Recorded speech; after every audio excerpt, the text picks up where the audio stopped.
Bonjour à tous et bienvenue sur la chaîne LCT. Aujourd'hui, un chapitre crucial de quatrième, les équations et les inéquations.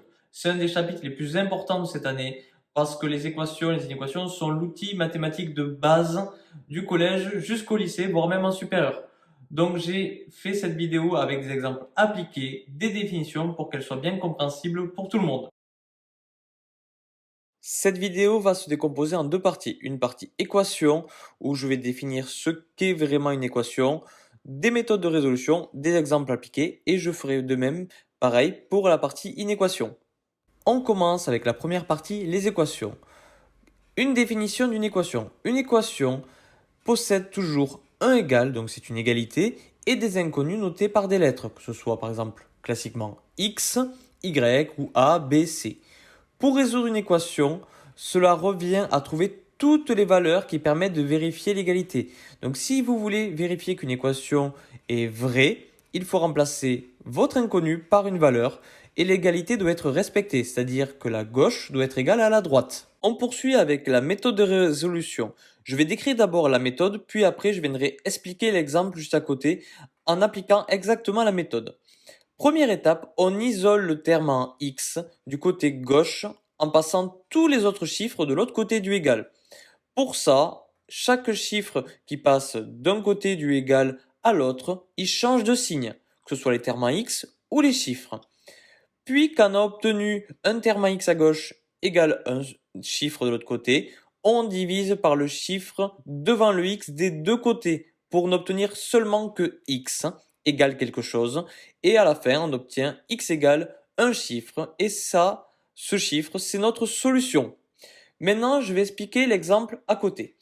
On a l'équation 2x plus 1 égale 4. Première étape, j'isole le 2x, donc je ne le bouge pas à gauche. Je passe le 1 de l'autre côté, donc ça devient moins 1. Donc pour avoir ce chiffre qui passe d'un côté à l'autre, en fait, on applique moins 1 des deux côtés. Ce qui veut dire que le plus 1 il va partir et on va avoir apparaître un moins 1 à droite. Donc ça fait 2x égale à 3. Et on arrive dans la dernière étape de la méthode, on divise par 2 des deux côtés, parce que 2 sur 2, ça fait 1, ce qui veut dire qu'il nous reste x à gauche, et on obtient donc x égale 3 demi. Donc la solution de notre équation, c'est 3 demi. Maintenant, je vais passer aux exemples. Je vous encourage à les travailler tout seul de votre côté avant de regarder les solutions. Donc premier exemple que je vais commenter, x-8 égale à 4, donc ça c'est une équation classique, simple. Je passe le moins 8 de l'autre côté, ça donne plus 8. Donc ça fait x égale à 12. On a notre solution qui est 12. Le second exemple, là j'ai des termes en x à gauche et à droite et des chiffres à gauche et à droite. Comme précisé dans la méthode, je mets tous les termes en x à gauche. Donc le 2x va de l'autre côté, ça fait moins 2x. Le 4 va de l'autre côté, ça fait moins 4. Après, j'additionne et je calcule tous les chiffres à gauche et à droite, ça fait moins 5x égale 2. Comme précisé, je divise par moins 5 des deux côtés, parce que moins 5 sur moins 5, ça fait 1. Donc ça donne x égale moins 2 cinquièmes. Dans le dernier exemple, c'est un exemple un peu plus compliqué pour cette année, on doit développer. Si on ne développe pas, on ne peut pas venir mettre les chiffres à gauche et à droite. Donc la première priorité, c'est le développement. Je développe, je mets le moins 2x à gauche, je mets le moins 24 à droite, et après je calcule. Donc ça fait moins x égale 27. Je divise par moins 1 des deux côtés pour enlever le moins devant le x. On n'oublie pas, un moins devant x c'est un moins 1. Ça nous donne donc x égale moins 27 et notre solution c'est moins 27. Dans cette seconde partie, on va voir les inéquations. En quatrième, on est vraiment sur le concept d'inéquation, vraiment un début des inéquations. Vous en verrez un peu plus l'année prochaine en troisième et au lycée. Donc je vais juste parler rapidement de la façon de résoudre.